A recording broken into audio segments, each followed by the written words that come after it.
मथुरा की जेल के अंधेरे कक्षों में, जहां दुख नमी की तरह दीवारों से चिपका हुआ था, एक दिव्य प्रकाश चुपचाप झिलमिला रहा था।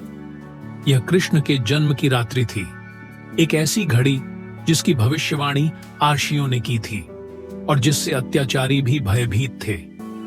क्रूर राजा कंस ने अपनी बहन देवकी और उसके पति वसुदेव को इस भविष्यवाणी के डर से कैद कर लिया था कि उसका 8वां पुत्र ही उसका विनाश करेगा।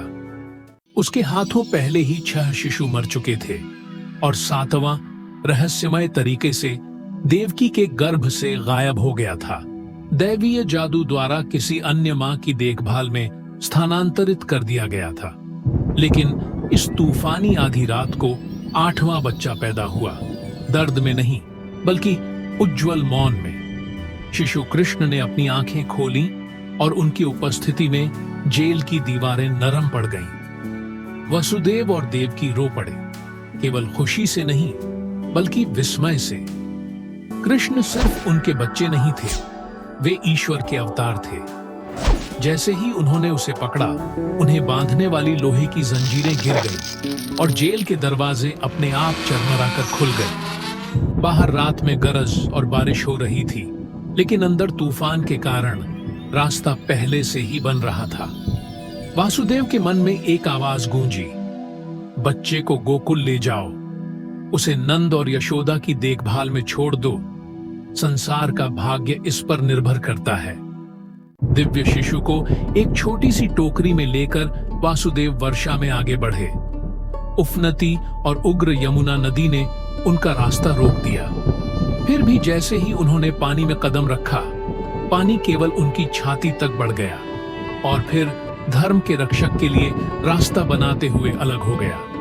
उसके ऊपर एक विशाल सर्प शेषनाग ने अपने अनेक फन फैलाए तथा तारों के एक छत्र की तरह कृष्ण को तूफान से बचा लिया। जब वसुदेव गांव में प्रवेश कर नंद और यशोदा के साधारण घर पहुंचे, तो गोकुल शांति से सो गया। वहां उनकी नवजात बेटी सो रही थी, जो स्वयं देवी का अवतार थी, जो दिव्य नाटक में अपनी भूमिका निभाने के लिए पैदा हुई थी। सोती हुई मां को परेशान किए बिना वासुदेव ने धीरे से कृष्ण को उनके पास बिठाया और बदले में बालिका को ले लिया। सूर्योदय से पहले ही वह मथुरा लौट आया। ठीक उसी समय जेल के दरवाजे पुनः बंद हो गए। किसी को भी कभी संदेह नहीं होगा कि क्या घटित हुआ था। सुबह चीख पुकार के साथ हुई और महल के पहरेदार कंस को यह बताने के लिए दौड़े कि देवकी ने फिर से बच्चे को जन्म दिया है। जेल में घुसकर उसने नवजात बालिका को पकड़ लिया और विनाश की नीयत से उसे पकड़ लिया। लेकिन जैसे ही उसने बच्ची को ऊपर उठाया, वह उसके हाथों से फिसलकर हवा में तैरने लगी और दिव्य रूप में परिवर्तित हो गई, जो आकाशीय शक्ति से चमक रही थी। अरे मूर्ख, उसने कहा, जो तेरा अंत करेगा वह पहले ही पैदा हो चुका है, तेरी पहुंच से बहुत दूर। और एक चमकदार रोशनी के साथ वह आकाश में लुप्त हो गई।